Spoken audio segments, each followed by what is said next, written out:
6 IELTS'ni 6 oyda olsa bo'ladimi? Hop, bitta gap bilan javob beradigan bo'lsak, yo'q, imkonsiz. Agar bu oson bo'lmasa, nimaga ayrim o'quv markazlari 6 oyda natija deb va'da berib gapiryapti? Bu hozirgi paytdagi o'quv markazlarining katta muammosi deb bilaman. Chunki o'quv markazi sohasida 5 yilga yaqin tajriba qilgan bo'lsam, juda ko'p ota-onalarda shunaqa stereotip paydo bo'lib qolgan. Bolasi 6 oyda IELTS'dan 6-7 yoki Seferdan B2 ola oladi.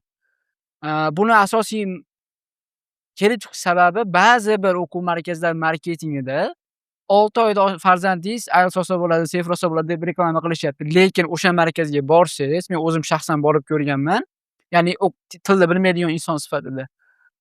Markazga borganingizda aytadi, sizni darajangiz pre-intermediate yoki intermediate yuqori bo'lsa, o'shandagina 6 oyda ichida olsangiz bo'ladi deydi. Lekin agar siz 0 bo'lsangiz, avval o'qimagan bo'lsangiz ingliz tilini, unda hech kim sizga va'da bermaydi. Ya'ni bitta holatda va'da berishi mumkin. O'zimiz Andijonda ham bitta o'quv markazi bor edi.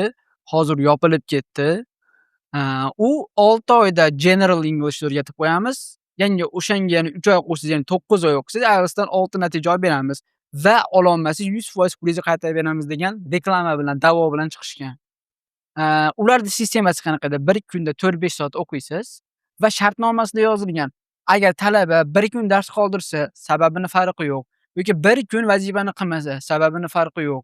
O'shanda shartnoma bekor bo'ladi. Ya'ni ular bola bir marta dars qoldirdi yoki bir marta vazifa qilmadimi, shartnomada ular belgilangan mas'uliyatdan ketishardi. Ya'ni bolangiz kelmagan, o'shaning uchun 6 oy emas, endi 8 oy o'qiydi. Bolangiz kelmagan 9 oy emas, endi 12 oy o'qiydi degan gapga o'tishib olardi. O'shaning uchun hozirgi paytda ota-onalarga meni maslahatim, unaqa har xil reklamaga ishonmanglar. Hattoki mana chet elda, ya'ni Britaniyada, Amerika ingliz tilini yurti bo'lgan joyda ham tilni o'rganaman desangiz, 6 oylik kurslar bo'ladi. Unda ham IELTS Sefer olasan demaydi. U yerda tilni o'zini gaplashadigan, ya'ni native speakerlar bilan gaplashadigan darajaga chiqish uchun eng kamida 6 oy o'qitishadi. 24 soat Britaniyada yursangiz ham 6 oy ular aytishadi. Ularga yarasha oladi, lekin O'zbekiston sharoitida bola haftada 3 marta kelib 1 soat 20 minut bilan xud u support teacher bilan shug'ullangan taqdirda ham 6 oyda noldan boshlab juda qiyin. 1000 tadan bitta ikkita chiqib qolishi mumkin. Realni qiziqadiganlar bo'lsa. Ya'ni buni o'sha ko'p o'quv markazlari qiladi, marketing hiylasi desak ham bo'ladi. Ya'ni odamni o'ziga jalb qilib olish uchun. Chunki men o'quv markazida o'zim ham administrator bo'lib ishlaganman bitta o'quv markazida. U yerda ham asosan arab tiliga kelishardi. Nima deyishardiki, noldan hali o'qish yozishni bilmaydigan odamlar kelib arab tiliga 6 oyda B2 sertifikatini olsam bo'ladimi yoki attanari shunaqa sertifikatlar olsam bo'ladimi deb kelishardi. O'qishni yozishni ham bilmaydi hali grammatikadan boshlash uchun. Ko'p sabablarini so'rasak o'sha falon joyda o'quv markazida yozib qo'yibdi 6 oyda sertifikat kafolatlaymiz boshqa deb. Lekin real holatda o'sha ichida yurgan uchun bilardim. Misol arab tili, ingliz tili yo boshqa tillarga nisbatan farq qiladi. Qiyinlik darajasi, boshqa darajasi.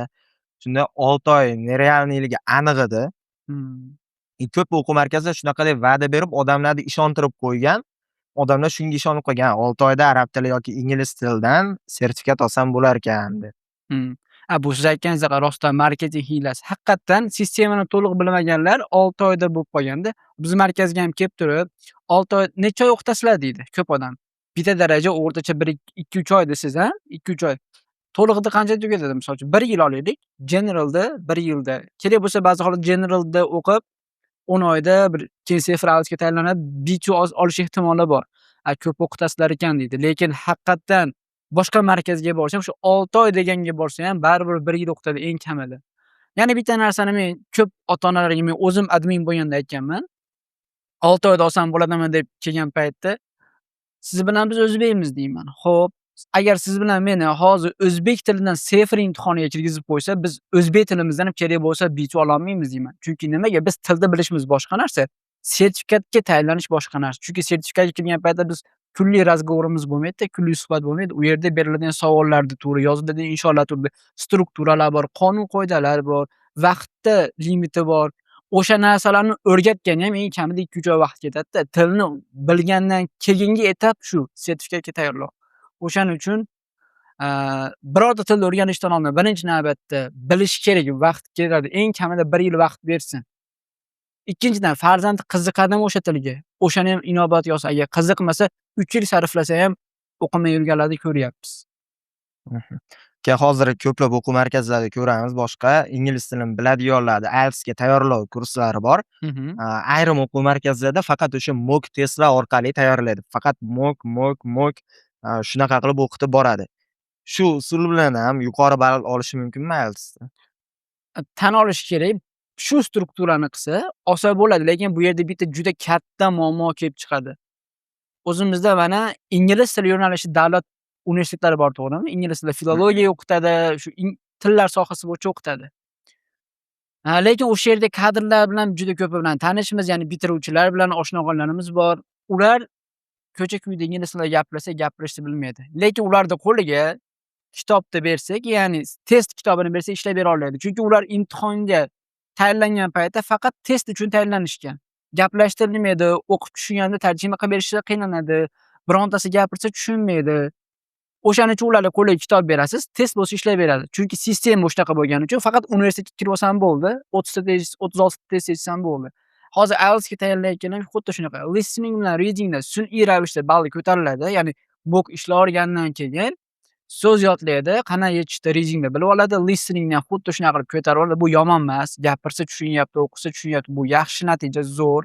Writingni ham kerak bo'lsa shablonni yodlashib oladi. Speakingni ham shablonni yodlaydi. Bu to'g'ri. Ball olish uchun yaxshi, lekin tilni o'zi kelajakda ishlataman, chet elda mazza qilib gaplashaman, o'sha yerda ish topaman yoki teaching qilaman, dars beraman deyish uchun boshqa, ya'ni tilni o'zini ham o'rganish kerak. Chunki faqat test uchun shablon yodlagandan keyin ertaga u sizga ko'cha-kuyda savol bersangiz yoki hayotiy gaplashadigan bo'lsa, mana siz bilan menga o'xshab gapira olmaydi. Lekin unga "What's your favorite food?" desam, ya'ni shablon savol deb bersam, shablon javobni bera oladi. Bir xil narsani bera olmaydi menga. O'shaning uchun mockda ishlash kerak, davomiy bo'lish kerak. Xuddi ingliz tilini yaxshi o'rganyaptimi yoki prosta sertifikat olmoqchi qilish kerak. Lekin unga bog'lanib qolmaydi ingliz tilini bilish darajasi. Biz o'qituvchilarni ham tanlagan paytimizda sertifikatga albatta qaraladi, lekin sertifikatga biz birinchi navbatda writing va speakingga qaraymiz. Ularda ballni ko'ramiz. Chunki hozir aytganim listening va readingda sun'iy ko'tarib olsa bo'ladi, uni bilamiz. Writing, speakingni ko'ramiz, birinchi ballini o'shanga qarab turib suhbat qilamiz. Suhbat jarayonida endi o'zim eng ko'p ballar bilan gaplashganman, har xil ball egalari bilan. 7,5 IELTS bor, lekin javob bera olmagan bolani ko'rib o'zim hayron qolganman. 7,5 ni qanaqa olganini qarasam, keyin xuddi o'sha men aytgandaqa listening, reading ko'tarilgan xolos. O'shaning uchun mock ishlash kerak, faqat ingliz tilini o'zi bilan ham shug'ullanib turish kerak. Tushunarli. Bunga endi sabab ko'pchilik misol hozir internetlarda nima desa bo'ladi, soxta o'qituvchilar deydimi yo tajribasiz deydimi, bo'lib ham hozir zamon rivojlangan sari onlaynga o'tib ketyapti ingliz tili kurslar, boshqalar. Shunda soxta o'qituvchilar ham chiqyapti-da. O'zida qanaqa tajriba yo'q yoki ba'zilari hatto IELTS olmagan o'qituvchilarni ham ko'rganlarim bor, yaqin o'tgan oy shunaqasiga uchradim internetda. O'zini IELTS yo'q, men taniyman shaxsan. Lekin IELTS'ni 7 deb internetda dars bermoqchi, boshqa qilmoqchi o'quvchi yig'ib o'ziga. Xo'p, endi savolim shundan iboratki, ya'ni soxta o'qituvchilarni qanday ajratib olsa bo'ladi? Xo'p, keling soxta o'qituvchi demaylik-da buni. Hozir talab, hozir aytgandaqa ko'pchilik universitetga kirish uchun, chet elga ketish uchun, bu o'zimizda ish topish uchun даже teachingda ham sertifikat zarur bo'lyapti, sertifikat talab qo'yilyapti. Magistratura bilan bakalavriatgami, hattoki maktabda, kollejda, universitetda ishlayotgan o'qituvchilarga ham shunaqa talab qo'yilgan. B1, B2 IELTS olasan deyapti. O'shaning uchun ularga faqat nima kerak? Sertifikat kerak. O'qituvchilar ham shunga qarab turib moslashyapti. Ya'ni siz aytgandek onlayn o'tib turib, ko'pchiligi onlayn kursda videosini yozishadi, o'shani sotadi. Lekin bu baribir jonli dars o'rnida o'tmaydi. Videoda ko'rasiz, qanaqadir miqdorda sizga yordam beradi, lekin agar onlayn o'qimoqchi bo'lsa, maslahatim offlayn, ya'ni videosini sotib olish kerak emas. Ya'ni ustozda живой kurslar o'tadi-yu, misol uchun bitta vaqtga belgilaydi, guruhga kiradi, video chatga o'sha yerda o'tadi.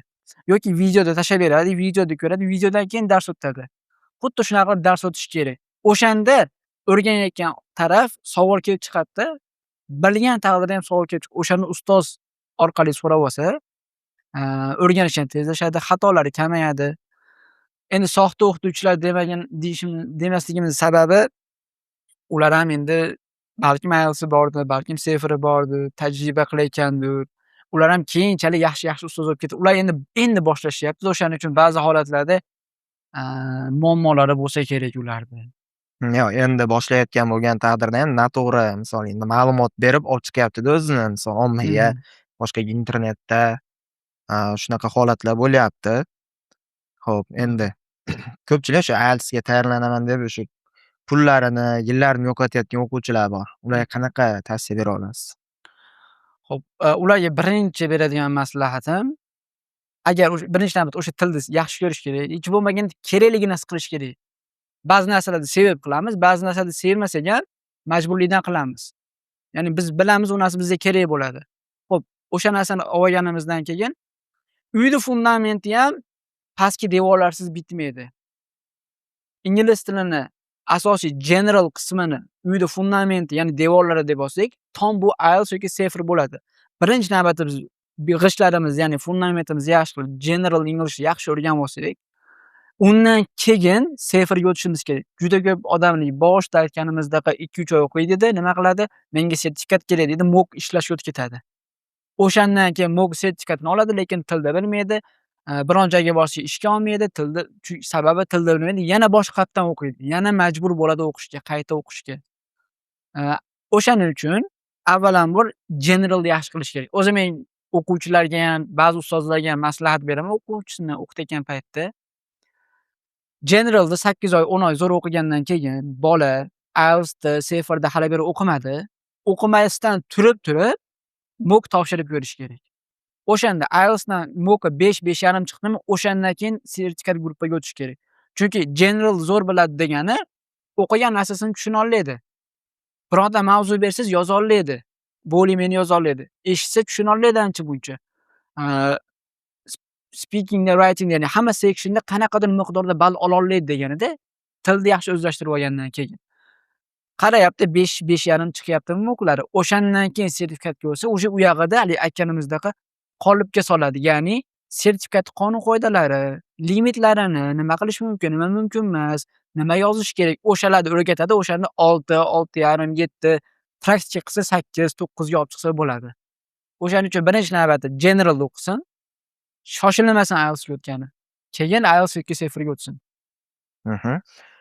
Ha, suhbat davomida ham aytib o'tdingiz, IELTS'da misol 7 yoki 8 bor odam faqat ko'pchilik o'sha sertifikat olgan tayyorlanadi, bu yoqda tilda bemalol gaplasha olmaydi deyapsiz. Faqat shablon savollarni biladi, shablon javoblarni biladi deyapsiz. Hammasi ham ko'pi shunaqa, ha.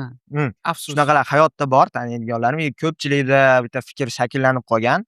IELTS misol 7 yo 8 bor odam ingliz tilini yaxshi biladi, chunki IELTSdan yuqori balli bor deb o'ylaydi.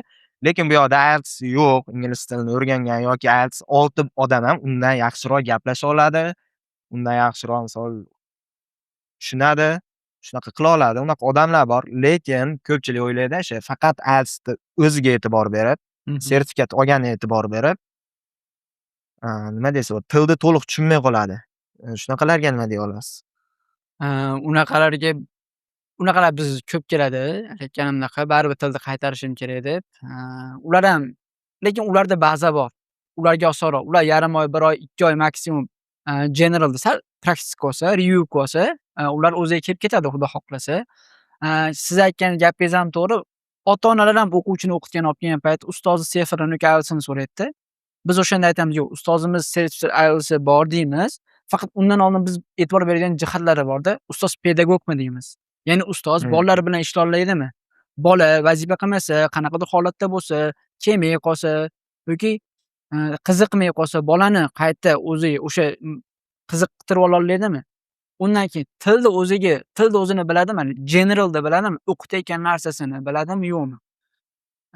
O'sha tarafidan biz ajratib olamiz. Ba'zi ota-onalarga 7-8 IELTS bo'lsa o'qitaman, yo'q.